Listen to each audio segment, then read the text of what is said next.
অগস্টের 25 তারিখ। চারিদিকে ব্যস্ততার, স্কুল যাওয়ার, অফিস যাওয়ার, আর তার সঙ্গে গরমও কিন্তু একদম পাল্লা দিয়ে পড়েছে। এই সমস্ত নিয়েই কিন্তু চলছে আমাদের সাধারণ জীবনযাত্রা।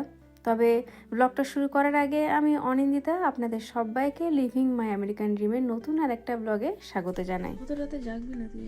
না আমি কালকে জাস্ট ওর জন্য গেছিলাম। আমি না ডাক্তার ওই দরকার কি? ওই স্কুলটা ক্যান্সেল করে দিয়েছি এই সপ্তাহে যা আছে। হ্যাঁ হ্যাঁ রে সুইটটা না আজকে না, কালকে ক্যান্সেল করে দেয়। সুইটটা বাজে এখন সকাল প্রায় 6:30। রিনি বেরোচ্ছে স্কুলে, ওদের জন্যই স্কুল লাঞ্চ বানাচ্ছি। আজকে ওদেরকে দিলাম মিনি উত্তাপাম। এই হচ্ছে এক সুবিধা, জানেন তো, একসঙ্গে অনেকটা যদি ধোসার ব্যাটার বানানো থাকে তাহলে কোন দিন কি লাঞ্চে দেবো সেটা অতটা খুব একটা ভাবতে হয় না। কোনো দিন ধোসা, কোনো দিন ইডলি, আবার একই ব্যাটার দিয়ে এই উত্তাপামটাও করে দিই মাঝে মধ্যে। টানা অনেকগুলো দিন ছুটির পরে স্কুল খোলায়, কিন্তু এখন প্রথম বাচ্চাদের আর তার সঙ্গে আমাদেরও কিন্তু বেশ খানিকটা অসুবিধা হয়। আবার সেই পুরনো রুটিনের সঙ্গে অ্যাডজাস্ট করতে সকালবেলায় তাড়াতাড়ি ঘুম থেকে ওঠা, রাতের সময়ে ঘুমোতে যাওয়া, বেশ যেন সিস্টেমটা গণ্ডগোল হয়েছিল। তো যাই হোক, সবাই মিলে চেষ্টা করছি আবার আস্তে আস্তে সেই পুরনো ছন্দে ফিরে আসতে। রিনির তো হলো এবার ক্লাস 8, মিডল স্কুলের শেষ বছর, আর তার সঙ্গে রনরও হলো এবার ক্লাস 2। ইতিমধ্যে রন স্কুল থেকে একটা ল্যাপটপ পেয়েছে, সে কারণে এই যে এতগুলো বছর, মানে গত 2 বছর যে ওর ব্যাগটা একটু হালকাই ছিল, এই বছর থেকে কিন্তু ব্যাগ ক্রমশ ভারী হতে শুরু করেছে। রিনি তো ইতিমধ্যে গত কয়েকগুলো বছর ধরে সেই ল্যাপটপের অভ্যাসের হয়েছে, তার সঙ্গে এই লাঞ্চ ব্যাগগুলোও কিন্তু ওদের বেশ মোটামুটি ভারী হয়। তবে এই বছরটা না ওদের লাঞ্চ বক্সগুলোকে একটু চেঞ্জ করে দিলাম, এগুলো আগের থেকে একটু হালকা হয়েছে। আসলে এগুলো স্টেনলেস স্টিলের জন্য অনেকটাই ওজনটা হালকা হয়েছে, আর তার সঙ্গে গরম খাবার দিতেও কিন্তু সুবিধা হবে। হ্যাঁ ঠিকই, এখানকার বাচ্চাদের স্কুল ব্যাগে বইয়ের ভারটা থাকে না ঠিকই, কিন্তু এই ক্রোমবুক, তার সঙ্গে এই লাঞ্চ বক্স, এই সমস্ত কিছুর কিন্তু একটা ভার থেকেই যায়, যার জন্য কিন্তু আরও এই ব্যবস্থা নেওয়া। জলের বোতল ঘরে নিচে ঘরে নিচে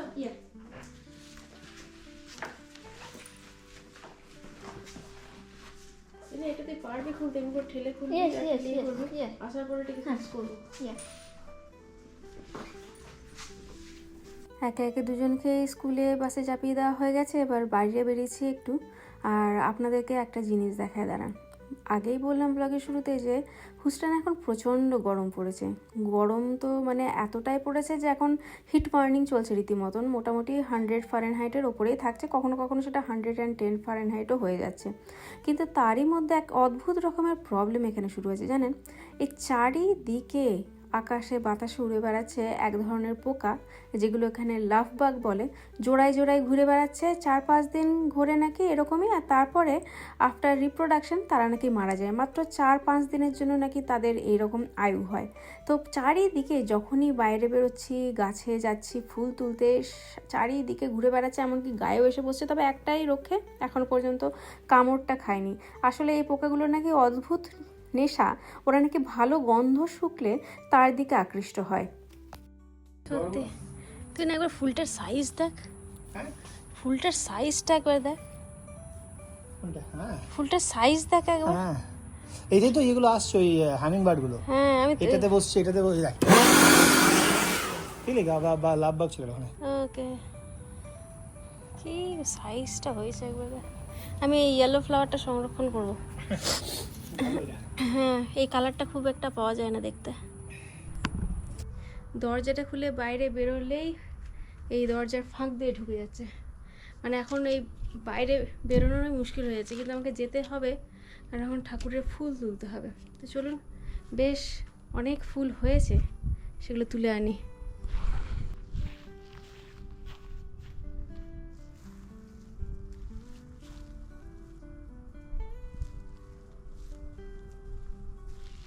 এত গরম পড়েছে, ফুল তো তোলা হচ্ছে না রোজ, প্রত্যেক দিনই কিছু না কিছু ফুল রয়ে যাচ্ছে, আর যেই ফুল বেঁচে যাচ্ছে সেইগুলো থেকে এই ফল তৈরি হয়ে যাচ্ছে।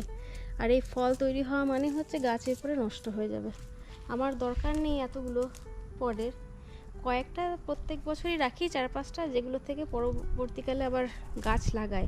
কিন্তু এই এত পট তৈরি হচ্ছে প্রত্যেক দিনই, যতক্ষণ না এখানে একবার করে এসে এগুলোকে ছিঁড়ে যাচ্ছি ততক্ষণ মানে শান্তি হচ্ছে না আমার।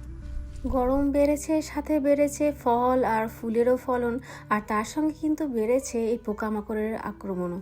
একদিকে তো দেখালাম লাভ বাগ, সে যেমন ঘুরে বেড়াচ্ছে, তেমনি এখন আমার বাগানে কত বিভিন্ন রকমের যে প্রজাপতি, হামিংবার্ড, এমনকি এমনিও পাখি আসছে। প্রত্যেক দিন যতটা পারছি ওদেরকে একটু রেকর্ড করার চেষ্টা করছি। যেমন দেখুন না, এই প্রজাপতির এত সুন্দর একটা সোয়াকটেল বাটারফ্লাই, সাধারণত কিন্তু বাটারফ্লাই এত সুন্দর আর এত বড় হয় না, কিন্তু এই প্রজাপতিটাই দেখলাম বেশ অনেকটা বড়। অনেকক্ষণ কাছ থেকে সেটাকে দেখার চেষ্টা করলাম, খানিকটা ছবি নিলাম, ভিডিও নিলাম।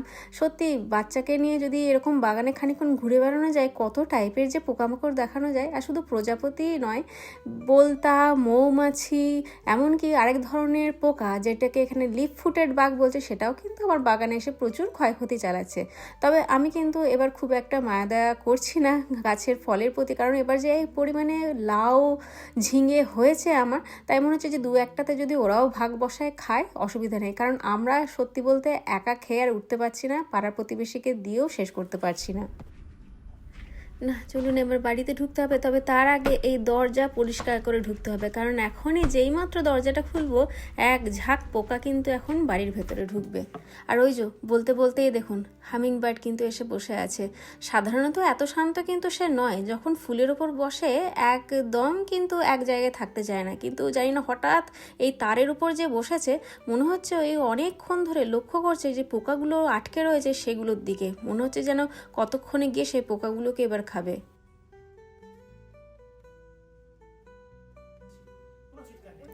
আর ছেলে ক্লাস 2-এ উঠে নিজে কিন্তু মনে করছে সে এখন বিশাল বড় হয়ে গেছে।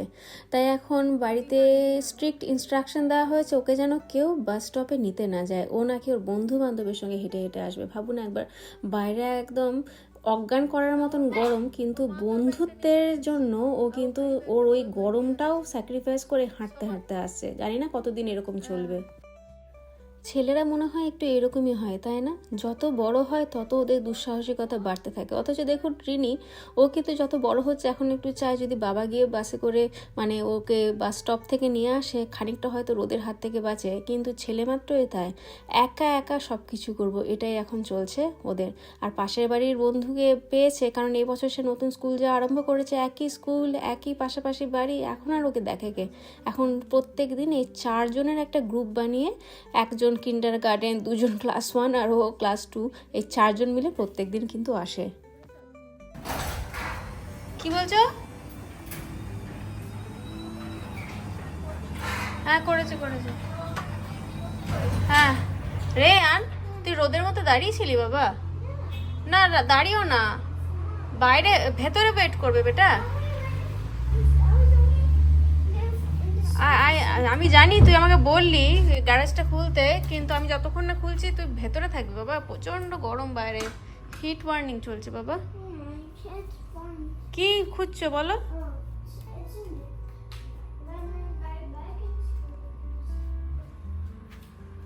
তোর জুতো কোথায় রেয়ান? আইদার ওদের ঘরে খেলবি বা আমাদের ঘরে ভেতরে চলে আসবি খেলতে, ঠিক আছে? ডোন্ট প্লে আউটসাইড বাবা। প্রচন্ড গরম।